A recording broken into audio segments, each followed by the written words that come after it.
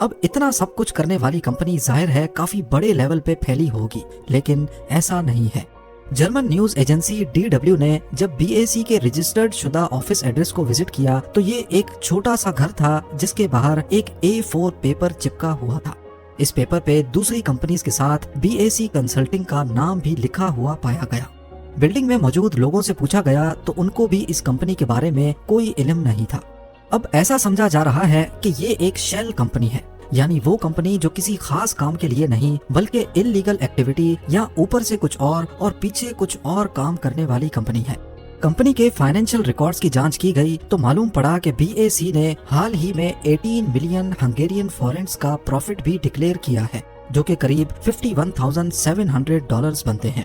جب لیبنان میں پیجر دھماکوں نے تباہی مچائی اس وقت BAC کی ویب سائٹ کھل رہی تھی، لیکن کچھ دیر کے بعد اس میں ایرر آنے لگا کہ جیسے اس کا ایکسس جان بوجھ کر بند کیا گیا ہو۔